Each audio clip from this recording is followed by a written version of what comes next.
In recent weeks, Russia's official media has been running stories on an almost daily basis about shelling and rocket fire on villages in the provinces near the Ukrainian border Bryansk, Kursk and Belgorod. Unofficial Telegram channels publish videos as well as many reports that don't reach either the local or the national media. Telegram channels and local media have also reported acts of sabotage in these provinces. In early May, for instance, the Belgorod internet news site Foner.tv reported that mortars were fired at the Borisovsky factory, which, among other things, made components for the Crimean Bridge that links Russia to the occupied Crimean Peninsula. This item didn't appear in almost any of the national media.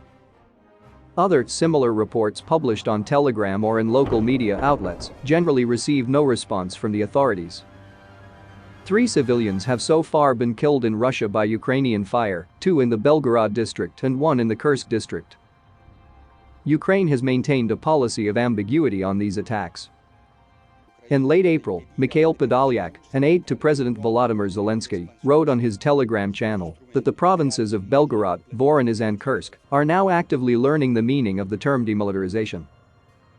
He then elaborated, writing, "In these Russian provinces, weapons arsenals and fuel depots that provide fuel for Russian tanks go up in flame from time to time for ever more bizarre reasons. Karma doesn't forget." Local governments are urging residents to evacuate from villages near the border, though the extent of the destruction is fairly small, and just a handful of civilian victims have been reported by the authorities. Local governments must walk a fine line between business as usual and maintaining alertness. As for the residents, many of whom have relatives and friends in Ukraine, they oscillate between hatred of Ukraine and anger at their own government, between fear of escalation and fear of the censor. In early April, the governors of the 3 provinces announced a high, yellow, alert for terrorist threats, which means residents are asked to avoid crowded places insofar as possible. Maybe you have nerves of steel, but I watch television, and there, every 10 minutes they're saying the Ukrainians will bomb Belgorod province when they get weapons from the US, one woman wrote in response. A man wondered whether there's public demand for events like this right now, and another man responded, "There's public demand for peace." Other posts by Gladkov elicited complaints from province residents that homes in one village hadn't been renovated after an attack and that they didn't even know about the shooting at that village. A resident of the border town of Zhuravlyovka complained that evacuated residents are being forced to crowd into hotels and cut short their planting season, while animals in the village are dying of hunger and food in cellars is rotting. On the contact group for the village of Tyatkino, which in the province of Kursk near the Ukrainian border, residents complained about a preschool destroyed by Ukrainian fire. Some also wondered when they would be able to return home.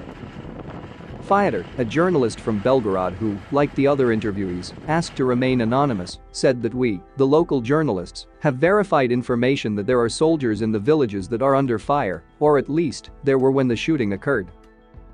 I know there's some kind of agreement between the civilian authorities and the army that the forces will stay at least 5 kilometers, 3 miles, from the villages, so the villages won't be shot at, he added. But this information hasn't been officially confirmed.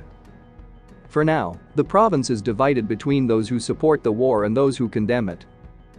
My sense is that the number of Z and V signs on cars has declined significantly, Fyodor said. At the start of the war, there were a great many cars that had those symbols and people who had it on their shirts. You could go 200 meters through the city and encounter 2 or 3 cars like that.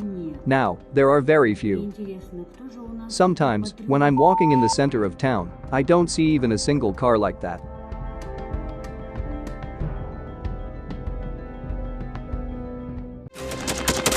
Thanks for watching, and don't forget to subscribe.